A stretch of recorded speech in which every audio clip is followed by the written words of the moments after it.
Assalamualaikum warahmatullahi wabarakatuh. Halo semuanya, bertemu kembali dengan Bapak Teguh Ramdan Pauji. Kali ini kita akan belajar di tema 3, tokoh dan penemuan, di subtema 2, penemuan dan manfaatnya. Oke, di sini kita akan belajar 3 pembelajaran sekaligus, yaitu pembelajaran 1, pembelajaran 2, dan pembelajaran 3. Silahkan simak video ini dengan sungguh-sungguh agar pembelajarannya dapat dipahami dengan baik. Kita masuk ke pembelajaran 1. Adapun tujuan pembelajaran kita pada pembelajaran 1 ini adalah dengan memperhatikan video ini, kalian dapat memahami pengaruh teknologi televisi dan radio di kehidupan manusia. Memahami penggunaan kalimat efektif dan mampu membuat rangkaian paralel. Oke, selanjutnya kita akan masuk ke dalam pembelajaran. Teknologi memiliki pengaruh di dalam kehidupan manusia, baik yang sifatnya positif maupun negatif. Seperti contoh pada televisi, dampak positifnya adalah mudah didapatkannya informasi, sedangkan negatifnya adalah masuknya berbagai informasi yang tidak cocok dan tidak baik. Nah, menurut kalian, apa saja dampak positif maupun negatif dari televisi? Dan bagaimanakah cara kita bijak dalam menggunakan televisi? Silahkan kemukakan pendapat kalian. Tuliskan pendapat kalian di buku kalian masing-masing sebagai catatan menggunakan kalimat yang efektif. Namun sebelumnya, apa sih yang namanya kalimat efektif itu? Nah, coba simak video ini. Bapak akan menjelaskan apa itu kalimat efektif. Nah, di sini tertera penjelasan materi tentang kalimat tidak efektif. Nah, ini adalah kebalikan dari kalimat efektif. Di sini adalah kita bisa lihat kalimat tidak efektif adalah kalimat yang tidak hemat. Ketidakhematan kalimat ini dibedakan atas beberapa hal. Nah, yang pertama adalah penggunaan kata-kata yang maknanya sama. Nah, dalam kalimat efektif berarti tidak boleh menggunakan kata-kata yang maknanya sama. Yang kedua, penggunaan kata bentuknya secara maknanya. Nah, jadi dalam kalimat efektif, penggunaan kata bentukan tidak harus beserta maknanya. Terus yang ketiga, penggunaan dua konjungsi yang semakna.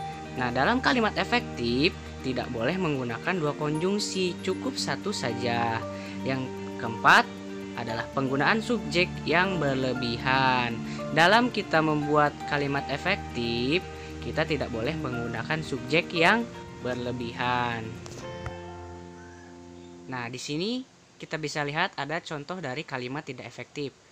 Contoh yang pertama ini menjelaskan ketidakefektifan penggunaan kata-kata yang maknanya sama.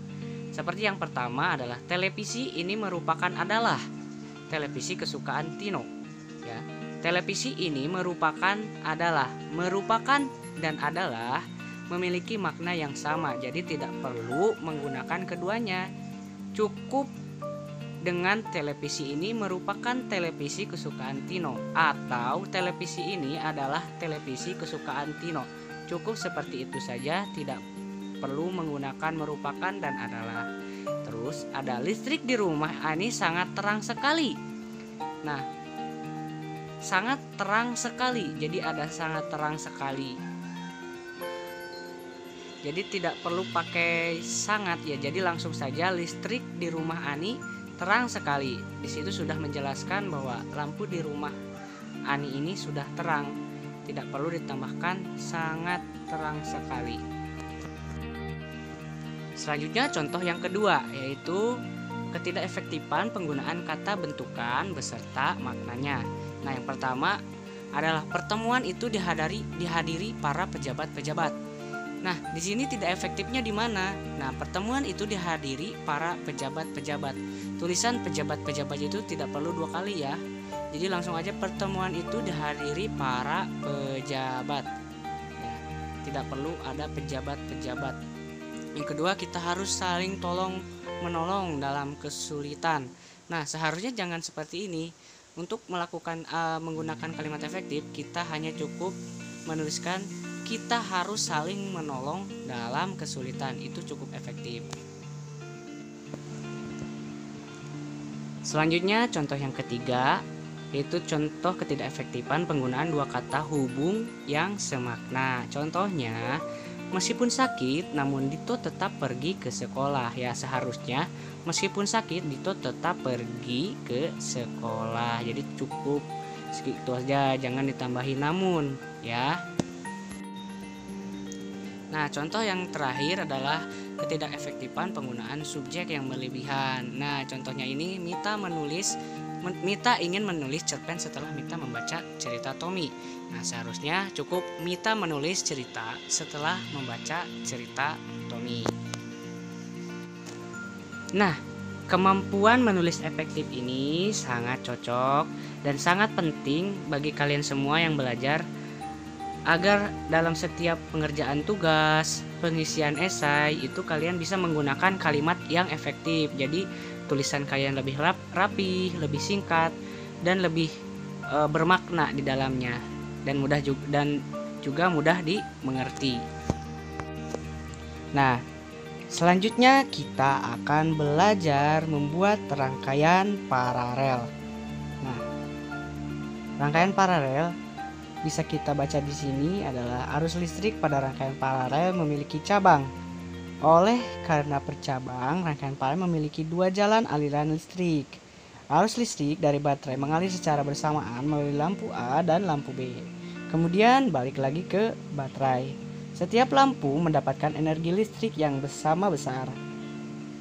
Akibatnya, nyala lampu yang dihasilkan sama terang. Selain itu, rangkaian paralel lebih aman karena ketika salah satu lampu mati, lampu yang lain tetap menyala. Oleh karena itu, pada pemasangan listrik di rumah menggunakan cara paralel. Nah, bagaimana cara kita membuat rangkaian paralel?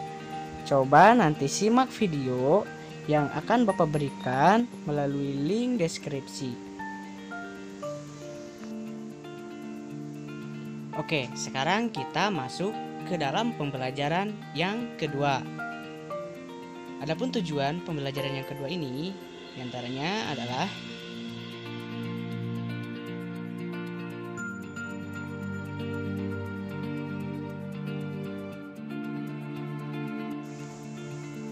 Nah, sekarang kita masuk ke dalam materi.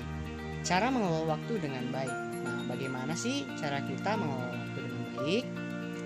Yang pertama, membuat jadwal kegiatan sehari-hari. Nah, di sini kita bisa buat jadwal kegiatan sehari-hari kita, bisa di memo, di buku pribadi, di buku harian. Kita catat kegiatan atau jadwal kita agar kita tidak lupa akan kegiatan yang akan kita lakukan. Yang kedua, kerjakan tugas sekarang, jangan menundanya. Nah, apabila ada tugas dari guru atau dari orang tua, segera kerjakan apabila kalian memiliki waktu yang luang. Jangan ditunda-tunda karena malas, ya. Segera kerjakan agar pekerjaan itu cepat selesai. Selanjutnya, berkonsentrasilah dalam melakukan pekerjaan apapun. Nah, dalam melakukan suatu tugas, pekerjaan, konsentrasi pada hal itu.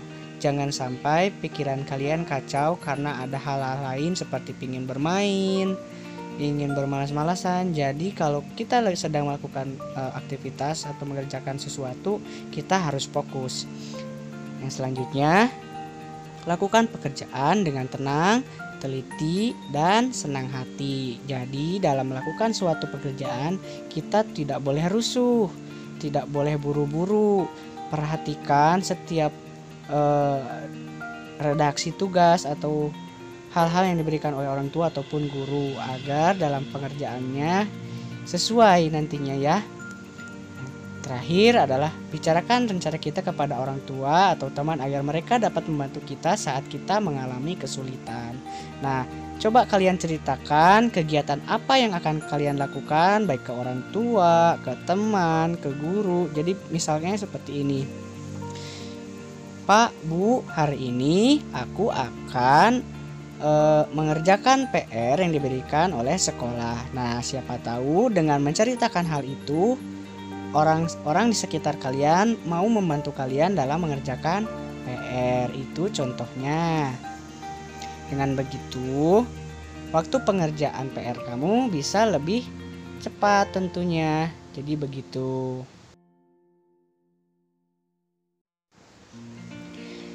Bicara tentang waktu, tak lepas kita akan membutuhkan jam untuk melihat ketepatan waktu. Nah, di sini kita akan menjelaskan perkembangan jam di dunia. Nah, yang pertama adalah jam matahari.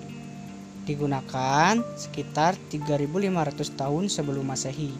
Nah, jam matahari ini digunakan dengan bantuan cahaya matahari. Nah, gambarnya itu di sebelah kiri paling atas itu bentuknya adalah lambang dari atau gambar dari jam matahari.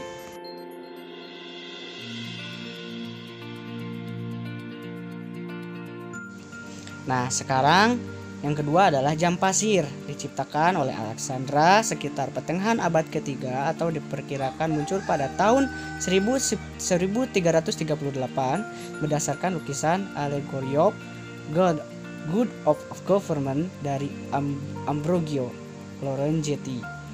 Nah, jam pasir ini gambarnya ada juga di sebelah kiri kita. Ini adalah bentuk dari jam pasir. Selain itu, di sini juga ada jam air yang diciptakan oleh Al-Jazari. Terus lebih berkembang lagi ada jam analog. Di sini juga masih ada jam yang menggunakan jam analog, dan juga yang terbaru ini yang lebih canggih itu adalah jam digital. Selanjutnya kita akan belajar mengenai lagu daerah Indonesia. Nah, di sini kita akan bernyanyi lagu Maryam Tomong yang berasal dari Sumatera Utara, Tapanuli. Mari kita bernyanyi bersama.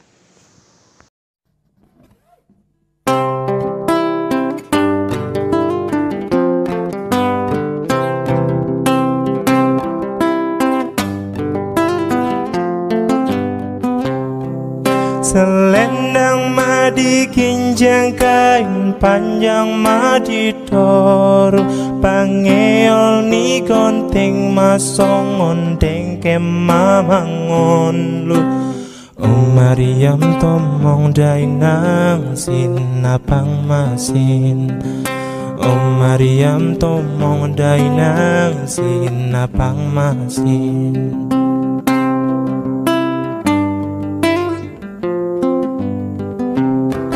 Selendang madi kinjang kain panjang madi toru pangeol ni gonting masong ondeng kemamangon lu Maryam Tomong dainang sinapang masin Maryam Tomong dainang sinapang masin.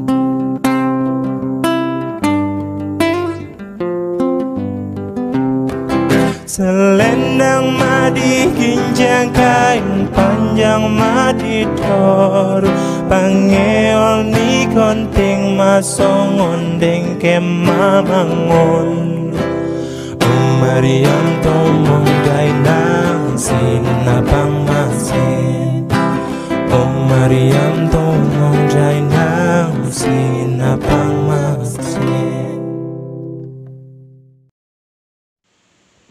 Oke, sekarang kita masuk ke pembelajaran ketiga. Di pembelajaran ketiga ini tujuannya adalah mengenal rambu lalu lintas.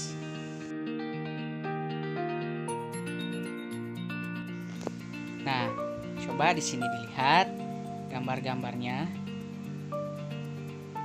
Yang 2C itu ada tanjakan. Selanjutnya 2D ada tanjakan terjal, bisa dilihat gambarnya lebih tinggi. 3A menjelaskan penyempitan di kiri dan kanan jalan. Di 3B penyempitan di kiri, 3C penyempitan di kanan jalan, dan 3D ada jembatan atau penyempitan di jembatan.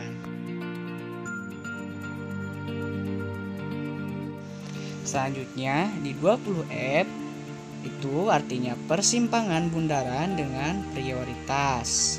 Selanjutnya di 21A itu tinggi ruang bebas. Di situ nanti ada tulisannya berapa meter tingginya. Jadi ada batas maksimal tinggi kendaraan. Di sini ada 21B itu lebar ruang bebas. Jadi yang 21A itu melambangkan batas maksimal tinggi kendaraan. Kalau yang 21B ini melambangkan lebar maksimal dari kendaraan. Terus ada 22A ini mengartikan ada persilangan datar dengan lintasan kereta api berpintu. Jadi menandakan bahwa di depan kita itu ada persilangan datar dengan lintasan kereta api berpintu. Selanjutnya di 22B adalah persilangan datar dengan lintasan kereta api tanpa pintu. Jadi di sini kalau ada lambang ini kita harus lebih berhati-hati karena di depan itu ada lintasan kereta api tanpa pintu. Dan ini lambang tanda seru di kode 23 artinya adalah hati-hati. Jadi ketika kalian menemukan lambang ini di jalan, apabila sedang perjalanan di rumah, kalau kalian sedang melakukan perjalanan bersama orang tua kalian atau teman-teman kalian melihat lambang ini, kalian harus berhati-hati karena di depan entah itu ada tikungan yang curam atau banyak anak-anak atau banyak sekali penduduk yang berlalu lalang. Jadi kalau kalian menemukan tanda ini, kalian harus hati-hati.